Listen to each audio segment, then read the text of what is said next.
You want to know what wrecks more good trades than bad charts, faulty tape reading, or even poor execution? Fear. Plain and simple. Fear is the silent partner at every trader's desk, waiting for you to lose your nerve at the exact wrong moment.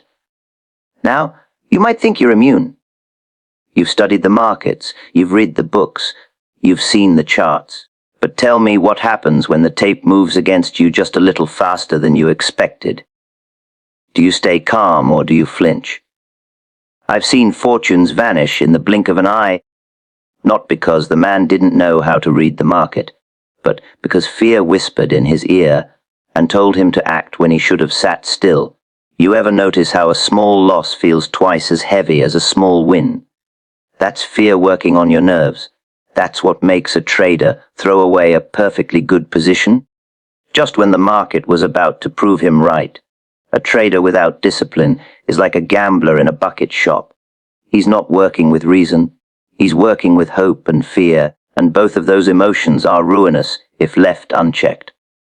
Now, ask yourself, how many times have you cut a position because you couldn't stomach the tick-by-tick movement, only to see the stock climb exactly as you first thought? That sting you feel afterward, that regret, it's not the market's fault. It's fear's fault and your weakness in giving in to it. The tape doesn't care about your feelings. It doesn't care about your fear. It moves how it must move.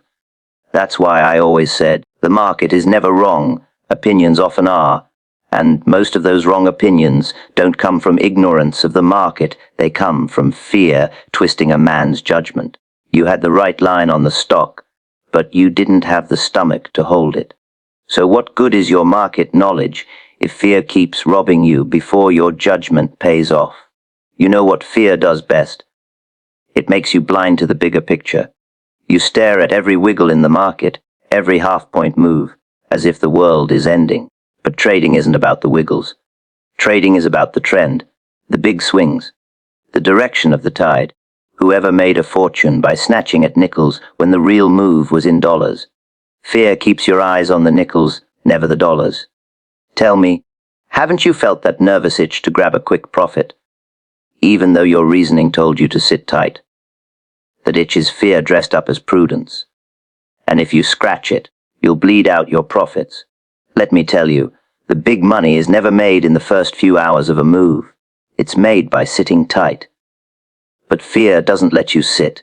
It keeps whispering, what if it reverses? What if you lose everything? So you snatch your profit, pat yourself on the back, and then watch the real move unfold without you. That's how fear robs you. It doesn't steal outright, it tricks you into handing over your fortune willingly. Most men think they're fighting the market, but they're not. They're fighting themselves. They're fighting fear every time they put on a trade. And fear has the advantage because it's built into your nature. It's what kept men alive when they lived in the wild. But in markets, the instincts that once saved your life now cost you money. Do you see the irony?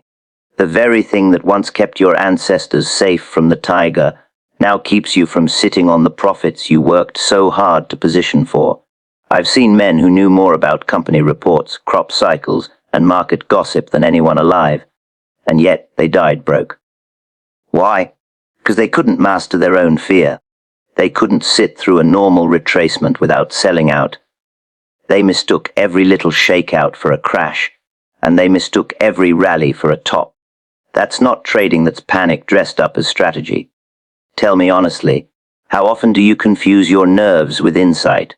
A man must understand that fear is both necessary and dangerous. It's necessary because it keeps you from being reckless, from plunging headlong without stops or plans. But it's dangerous because if you listen too closely, it paralyzes you, or worse, it makes you act at the worst possible moment. And markets, being markets, will always test you. They will shake the tree to see which weak hands will let go. Fear makes you one of the weak hands. I'll give you an example. You buy a stock because it's breaking out of a sound base. You've done your homework. You see the line of least resistance pointing upward. Everything is in your favor. Then, the very next day, it dips a little. Not enough to break the trend, not enough to prove you wrong, just enough to scare you. And there it is, the fear. Your pulse quickens, your palms sweat, and suddenly you're debating whether to sell. Do you know what that little dip is? It's the market asking you a question. Do you really believe your own judgment? Fear wants you to answer no, and most men do answer no. They sell, and the market moves on without them. The professional answers yes. He says, my line is still good. The trend is still intact. My judgment stands until the tape proves otherwise. That's the difference between the weak trader and the strong one. It's not knowledge. It's not luck. It's the ability to master fear and trust one's own line. Now, let me ask you, have you ever noticed how fear makes you forget your plan? You had it all mapped out before the trade. Entry, stop, target. You knew exactly what you'd do if the market went for you or against you. But as soon as fear enters, all that planning goes out the window. You start improvising. And in trading, improvisation is nothing but panic wearing a fancy name. The market will eat you alive if you let fear make your decisions in the heat of the moment. Discipline is what kills fear. Rules, tested and obeyed, keep fear in its place. When you say, if it hits this price, I'm out, and you really mean it, then fear has less room to work on you. But most men don't mean it. They set a stop, and then when the price gets close, fear whispers, what if it bounces? Don't take the loss just yet. And so they cancel the stop. That's not discipline. That's weakness. And the market punishes weakness more than it punishes ignorance.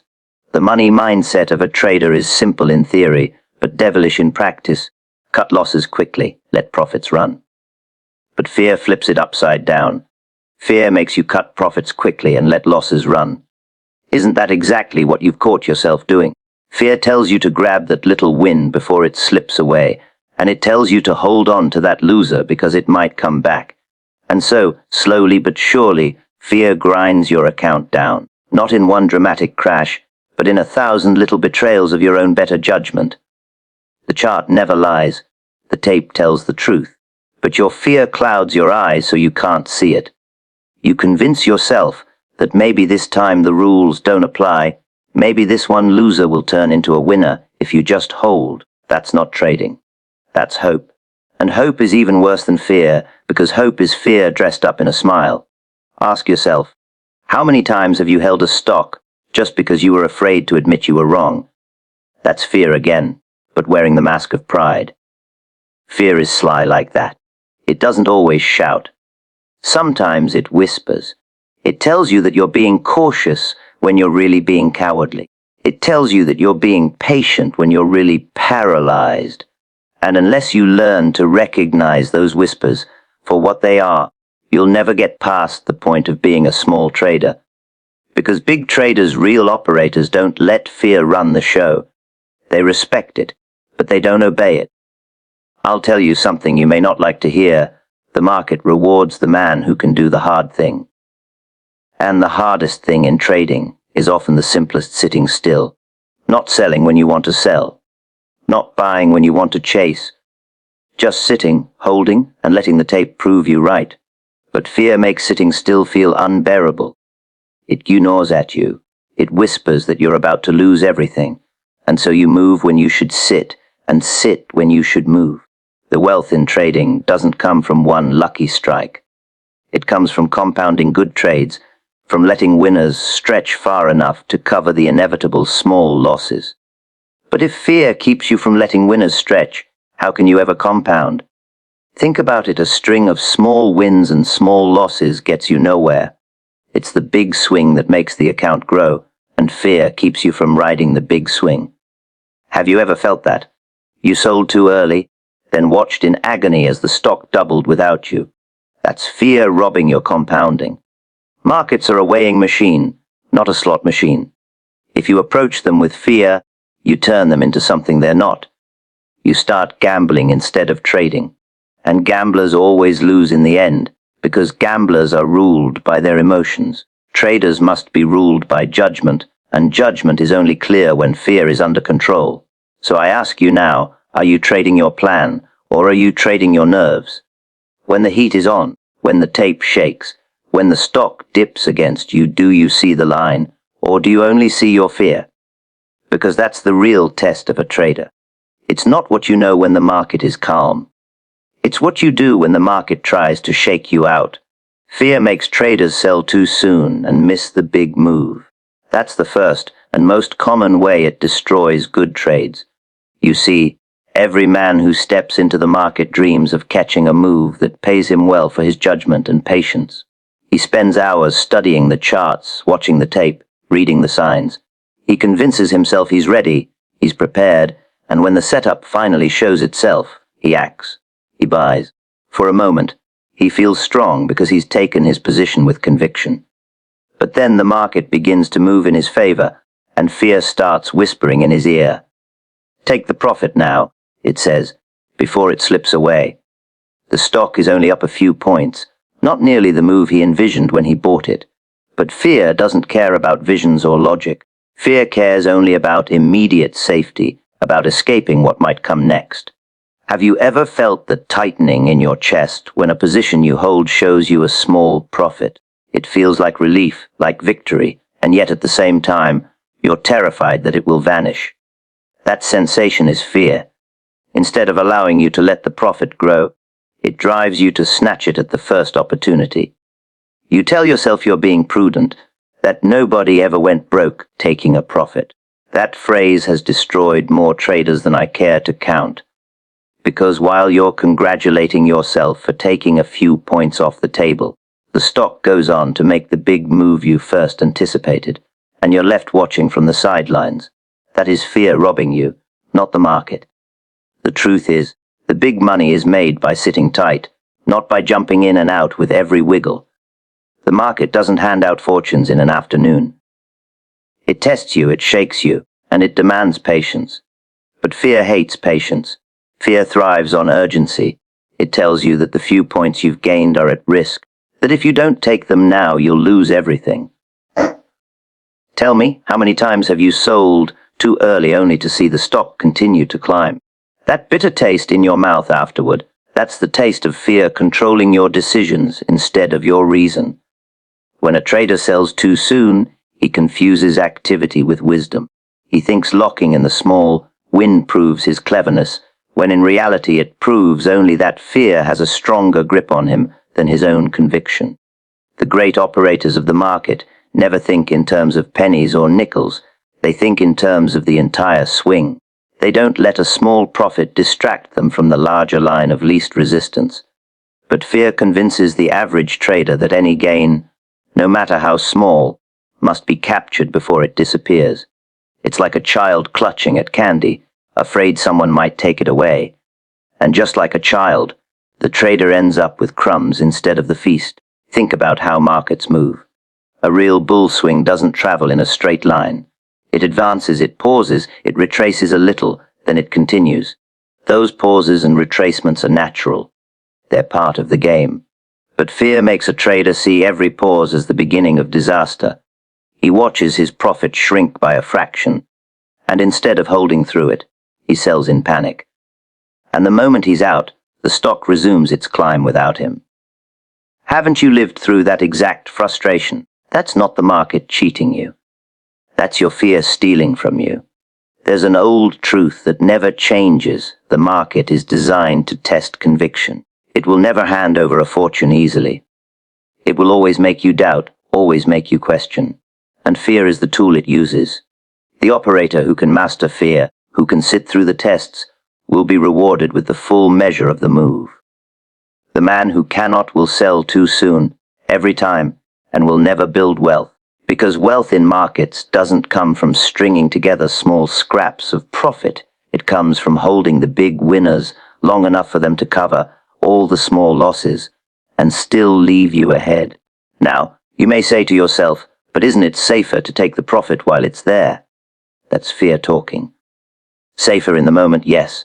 But in the long run, it's the most dangerous thing you can do. Because by always selling too soon, you rob yourself of the only kind of trade that truly matters, the big one. You pile up small gains that feel safe, but they'll never outweigh the inevitable small losses. You'll churn your account endlessly, always busy, always anxious, and never truly ahead. The market rewards patience and punishes haste, yet fear tricks you into believing haste is safety. I've seen men cut their profits so short they might as well have not traded at all. They'd brag about their small wins, but when you looked at their books over time, they were barely breaking even. Why? Because fear kept them from ever catching a real swing? They mistook caution for prudence and activity for success. They thought their quick exits showed skill, but in truth it showed weakness. Do you know what separates the professional from the amateur? It's not knowledge, it's not information, it's not luck, it's the ability to master fear long enough to let the big move unfold. Let me ask you directly, have you ever sold a stock at a modest profit, only to watch it double afterward? Did you feel clever when you sold, or did you feel like a fool when you saw what you missed? That's the proof right there. Fear stole your big trade. You had the line right, your judgment was correct, but your fear robbed you of the reward. That's the cruelest part. Fear destroys good trades not by proving you wrong, but by stopping you from being right long enough to collect your due. A man who sells too soon will never know the real satisfaction of sitting through a full market swing. He will never feel the calm confidence of knowing that his judgment was not only correct but profitable in the grand sense.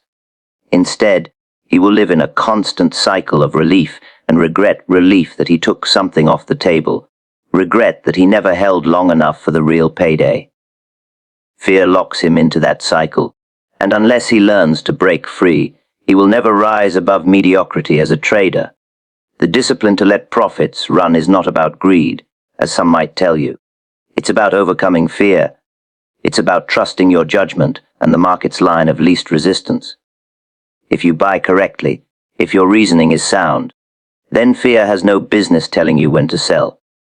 The tape will tell you when the move is over. The chart will tell you when the line is broken.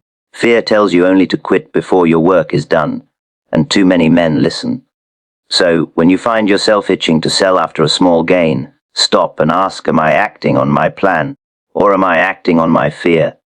The difference between those two answers is the difference between a lifetime of small, hollow victories and the rare but meaningful fortune that comes from sitting tight on a good line. Fear erases discipline and replaces plans with panic. That's one of the most dangerous tricks it plays on a trader, because discipline is the backbone of this business. Without it, a man has nothing but impulses, and impulses are the ruin of accounts. A trader sits at his desk with a plan in mind. He knows where he will enter, where he will place his stop, and under what conditions he will add or exit. He thinks himself prepared, armored with rules. But the moment fear creeps in, all those rules vanish like smoke. Suddenly, the careful plan is replaced with frantic thoughts. I have to get out now, or I can't take this loss, or what if it never comes back? Fear takes control, and the man who is steady only moments before becomes erratic.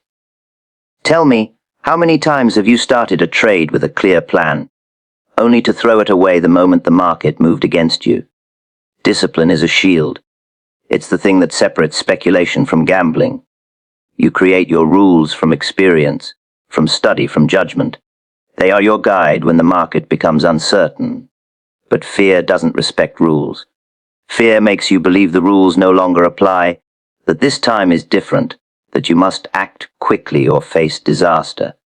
And so you ignore your stops, you cancel your orders, you chase where you had promised yourself you would not. That's not discipline. That's panic pretending to be action. A disciplined trader survives because he can trust his own system, even when the tape is rough. But a fearful trader dies a slow death because he abandons himself at the first sign of trouble. Have you noticed how easy it is to plan trades when the market is closed? You sit calmly, look at the charts, study the patterns, and you feel clear-headed. The plan makes sense. You know exactly what you should do. But once the market opens and the prices start ticking, fear enters the room. It gnaws at your mind, turning every dip into a crisis. The plan you wrote down the night before suddenly feels weak. You start thinking of exceptions, of reasons to bend the rules just this once. That is fear breaking down your discipline.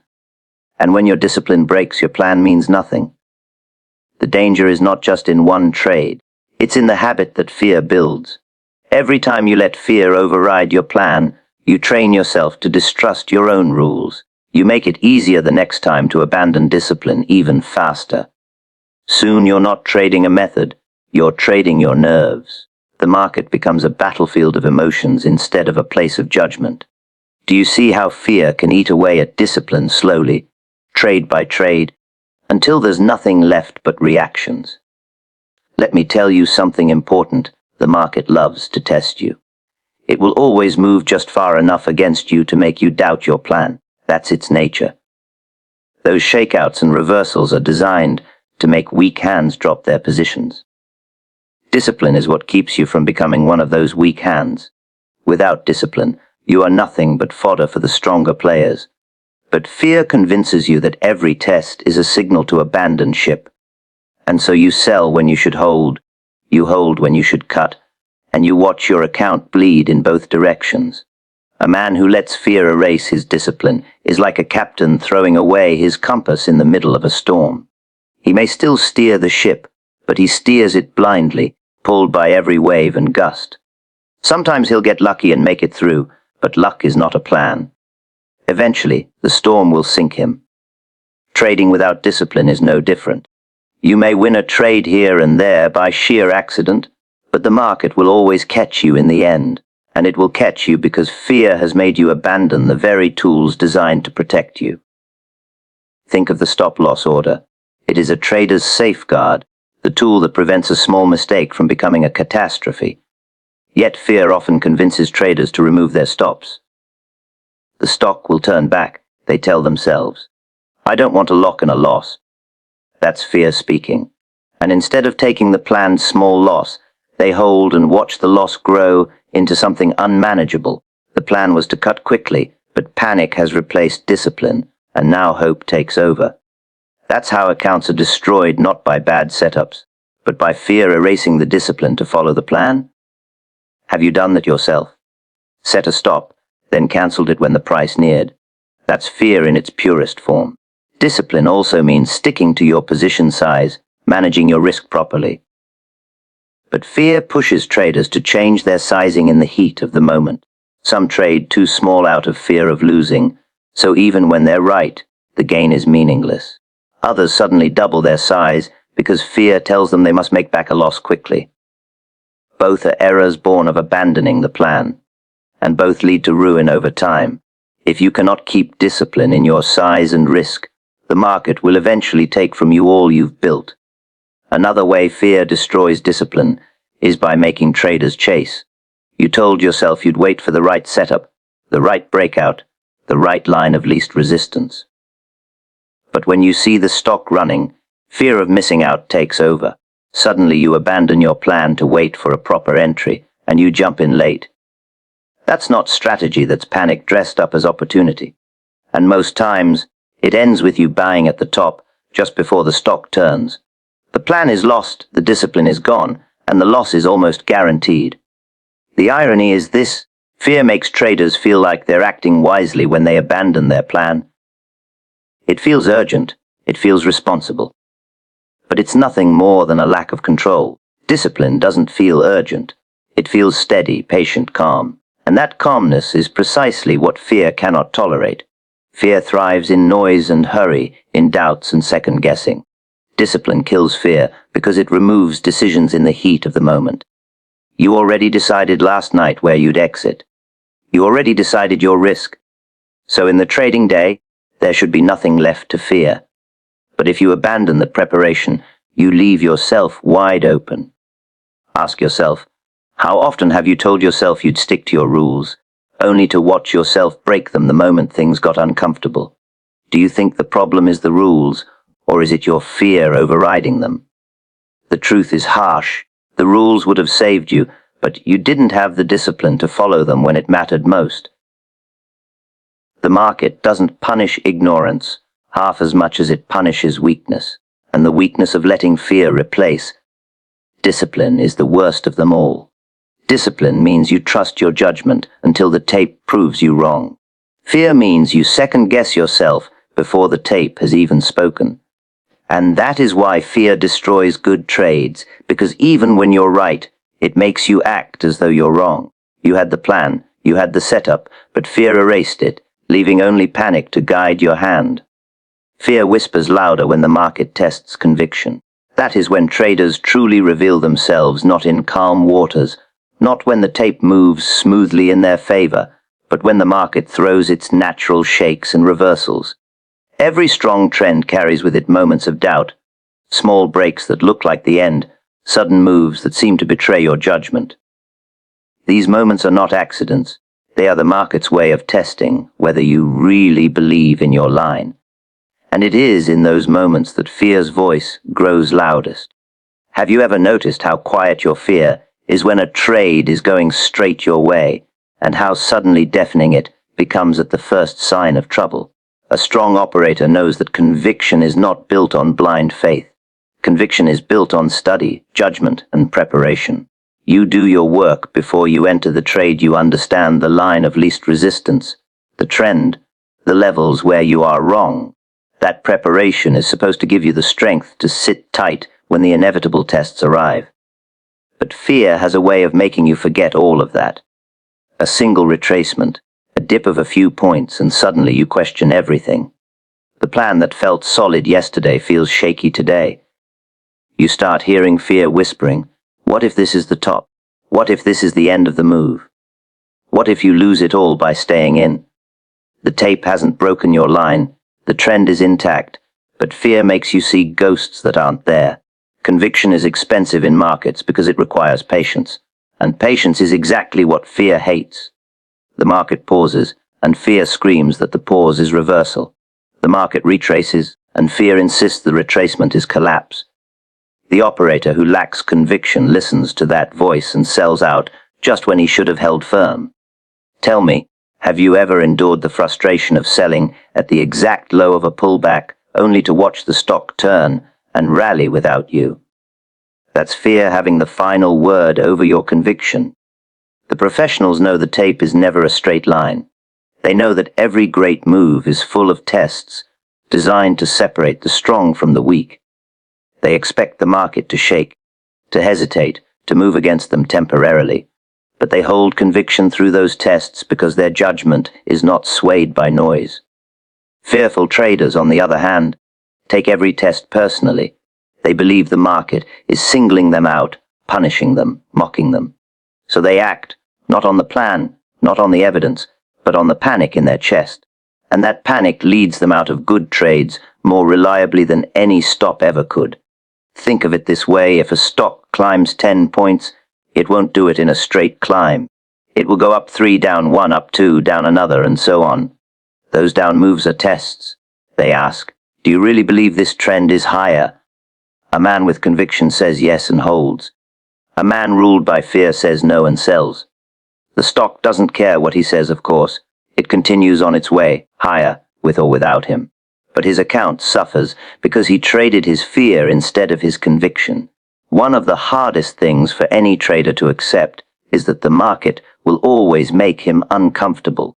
There will never be a trade so smooth, so perfect, that fear has no opportunity to creep in.